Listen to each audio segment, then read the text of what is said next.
The off-road car racing fraternity converged on the Carnival City Casino and Entertainment Complex near Bragtown for the final round of the 2001 SA National Off-Road Car Racing Championship.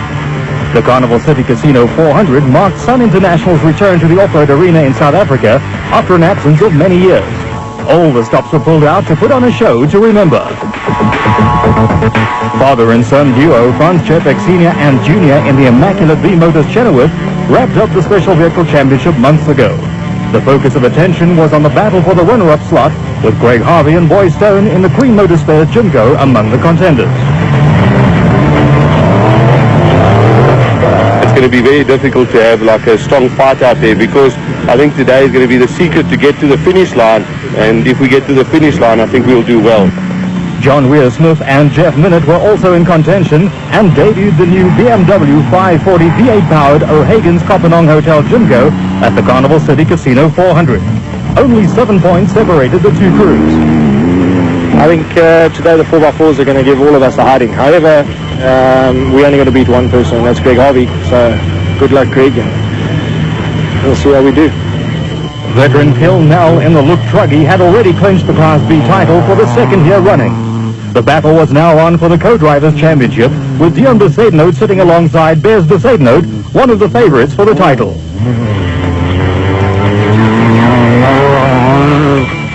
With the Special Vehicle Championship already decided, the battle was on for the runner-up slot in Class A, with 5 locked together in the Class B Co-Drivers' Championship. In the production vehicle category, Shuni van Vieren in the Castrol Toyota Land Cruiser and Bucks Carolyn in the Mitsubishi Pajero swapped the lead all season. Van Vieren trailed Carolyn by 6 points going into the final round. Yeah, this is it. Look, I'm not looking forward to it. I don't think it's the ideal way to finish a championship. It's going to be more like a camel adventure than an off-road race. Carolyn had been a model of consistency all here, but was still without a win.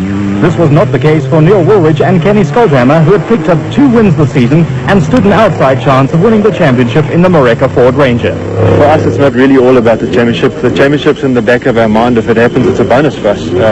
I think we knew at the beginning of this year, with missing the first 2 races, it was going to be a very hard year for us. And the fact that we're so close and do have a shot at the championship is great. But I think realistically, I think winning the championship is going to be a hard call.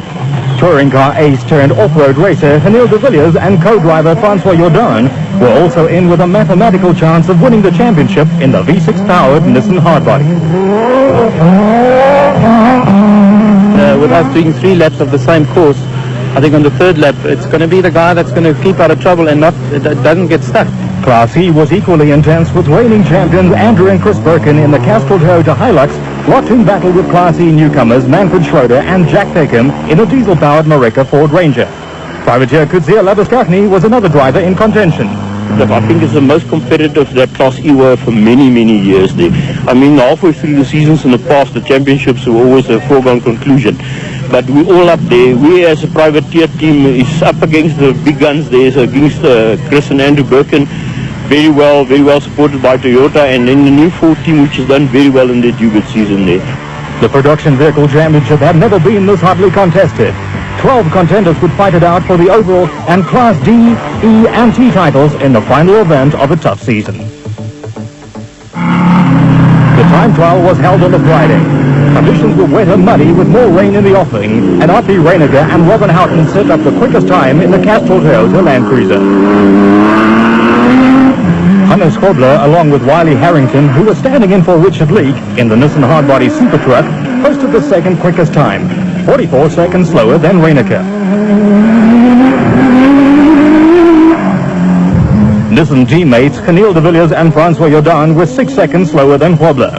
3-time winners during the season, de Villiers and Jordan would start 3rd on the grid. Mark Corbett and Juan Moore set the cat among the pigeons when they qualified 4th quickest in the Class D Petronius Cynthia Isuzu, serving notice that they were looking for an overall win. The slippery conditions did not suit the special vehicles, but predictably, Franz Chepek Sr. and guest co-driver Philip Vosloo were the leading crew in the V-Motors Chenoweth. Neil Woolridge and Kenny Skolthammer could only manage to qualify 6th in the French-built Moreka Ford Ranger.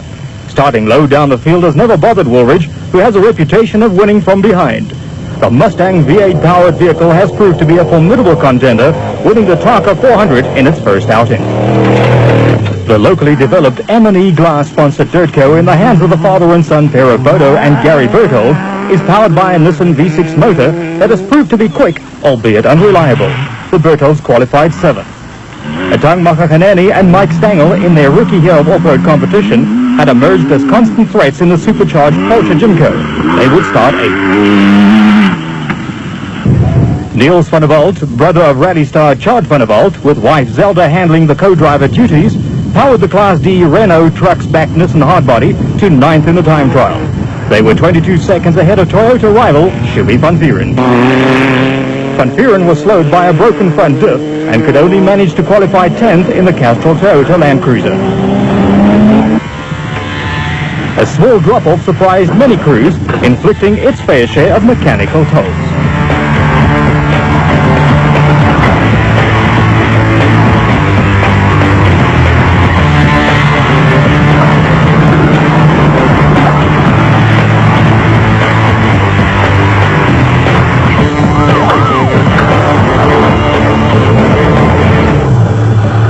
Unbelievable. My goggles are off. I couldn't see in the mud. Look at it, it was nice there, but it was very wet.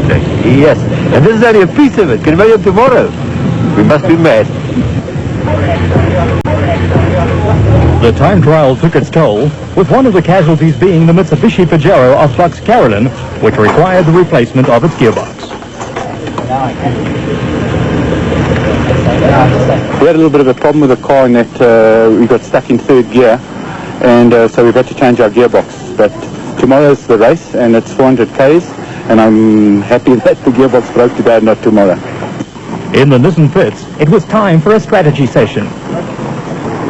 I think the guy that's leading is going to have to look for the route, and I think the second guy can follow him, and I think within the first loop, if we can catch him and be close to him, it's a long race tomorrow, and it looks very slippery, so it's going to be very technical. Formula One hopeful Thomas Scheckter paid a surprise visit to Carnival City and chatted with Neil Woolridge in the Ford pit. Scheckter, son of former world champion Jody, was in South Africa to talk to potential sponsors for his Formula One campaign, as well as to enjoy a short holiday. Well, I thought I'd come down and have a look. I heard it's it's a great show. I've come down here. I'm very impressed. I mean, they've got some great cars, and it's good for spectators as well. I've enjoyed it. Time for more action in the wet and muddy Carnival City Casino 400. It rained throughout Friday night, and to make matters worse, crews were greeted by overcast skies and intermittent rain on the Saturday morning. Racing conditions were expected to be atrocious, but the inclement weather failed to deter thousands of spectators from turning out to enjoy the spectacle of off-road racing.